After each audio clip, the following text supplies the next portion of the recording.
Olá, gente, tudo bom com vocês? Sejam bem-vindos ao canal. Prazer estar aqui com vocês nesta semana que se inicia e eu desejo uma semana maravilhosa para você.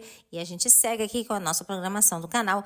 Vamos para o nosso quadro de curiosidades. Foi um dos temas mais pedidos aqui, é sobre o casamento na Turquia. Como funciona o casamento na Turquia, né? Você quer saber? Então, mais do que uma cerimônia, o casamento turco é um verdadeiro espetáculo cultural. Venha conhecer comigo, vambora? Vambora. Gente, vamos lá. No passado, especialmente durante o Império Otomano, o casamento era um tratado, né? Era um combinado, um acordo entre famílias. Os pais tinham um papel central nessa história porque eles escolhiam os noivos, né? As escolhas eram feitas em base de alianças econômicas, políticas, sociais. Aquela velha história que a gente está careca de saber, que a gente já viu em filmes, em histórias, né? Quando a gente já estudou, blá, blá, blá, blá, blá, que os casamentos, eles eram feitos dessa forma. Vamos juntar a nossa família para a gente ficar mais forte, mais dinheiro, mais poder e etc e tal. Na Turquia não era diferente, tá? Então, como é que era lá no passado, Liz, né? Na tradição antiga? Tudo começava com o que existe, que é o pedido oficial da noiva. A família do noivo visitava a casa da moça com flores, doces e uma proposta de casamento. Nesse momento, a noiva servia o famoso café turco com sal ao pretendente. Um teste de paciência e bom humor, porque este ritual significa que se o noivo tomar o café todo sem reclamar, sem rejeitar, significa que ele está pronto para viver qualquer desafio ao seu lado. Eita, Laia, já começa com um desafio aí, né? Bom, passando o que existe, tinha um outro ritual chamado cheiz, que era o dote da noiva, né?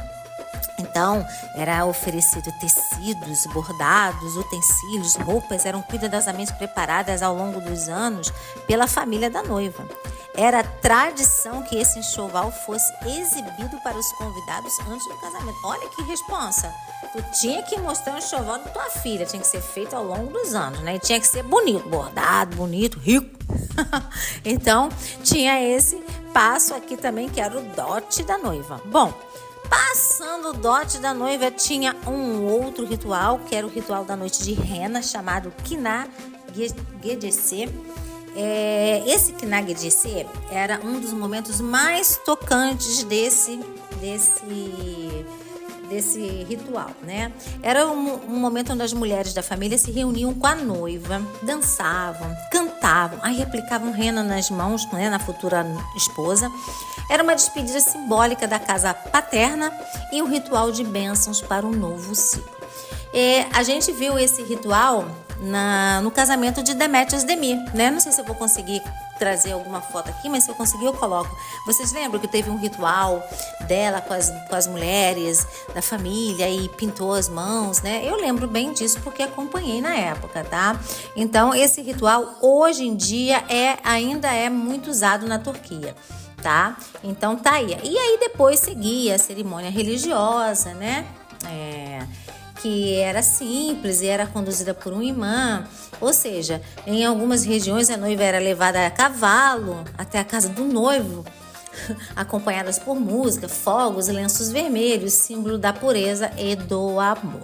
Então, é mais ou menos por aí que funcionava o casamento no passado, né? E hoje, Liz, como é que tá esse casamento na Turquia? Ele continua com toda essa tradição? Vamos ver, né? Olha, nos dias atuais, o casamento na Turquia se transformou, mas não perdeu suas raízes, né?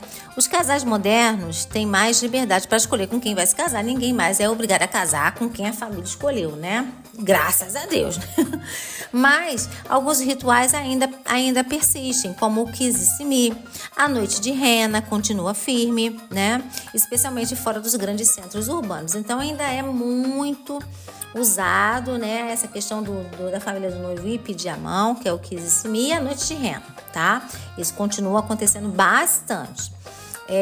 As celebrações podem acontecer em salões luxuosos, hotéis à beira-mar, em casas de campos, com DJs, buffets, refinado. Então, enfim, aquilo que a gente já observa em alguns casamentos. Vamos tirar o casamento de Dedeus Demir, né? Porque de Demet foi assim, né? Teve festa, teve cantor, teve, né, buffet, teve, né? Foi moderno, né? Então, mas teve alguns rituais bastante preservados, né? Então, nem todos os rituais antigos foram deixados de lado. Bom, vamos lá. Mas em alguns momentos da festa, você ainda verá a dança do Halley, que, como todos de mãos dadas, formando uma roda, né? Uma roda, assim, uma união ancestral, né? Em volta dos noivos, né? Durante a festa também pode acontecer o Toki Torene, que é quando os convidados se levantam para prender dinheiro, né, ou ouro nos noivos como forma de desejar prosperidade. Bom, gente, muitos casais optam por fazer tanto cerimônia civil quanto a cerimônia religiosa informal, unindo o dever legal e as bênçãos espirituais. Em bairros tradicionais ainda é comum ver a noiva usando um véu vermelho. Gente, essa roupa vermelha, vamos combinar, né? Meu Deus, horríveis. Eu achei horrível que roupa vermelha. Não parece nem noiva, né? Enfim, as noivas ainda usam um véu vermelho, amarrado pelo pai, antes dela sair de casa, um gesto de amor, de despedidas que atravessou os séculos, tá? Bom, vamos lá, o que mais a gente pode falar aqui? Então é isso, gente, o casamento turco, seja nos palácios otomanos do passado ou nos salões modernos de Istambul, continua sendo um elo entre o antigo e o novo. E é o momento em que a história se transforma em celebração. Então toda essa tradição ainda existe lá, algumas tradições, principalmente nos lugares mais afastados, no interior da Turquia, né, cidades mais simples. Esses rituais ainda são muito usados. No centro, né, em Istambul, existe muito essa tradição ainda, tá? Como eu falei, o istimi, o momento da rena, tudo isso ainda existe bastante, mas é mais modernizado, né? Eles deram uma repaginada nisso tudo, né? Mas o que importa é que onde cada xícara de café, cada música tocada, cada lágrima na noite de rena, né, conta uma história maior do que o próprio amor. A história de um povo cheio de tradições. Então tá aí, eu trouxe mais ou menos para vocês uma ideia de como funcionava e como funciona hoje o casamento na Turquia. Espero que vocês tenham gostado. Aqui é um quadro de curiosidades leve, suave. Deixe seu like, deixe seu comentário e deixe sugestões para novos vídeos aqui, que este quadro de curiosidades foi criado e bolado pela Liz para trazer o melhor para vocês. Fique com Deus, um beijo, tchau, tchau!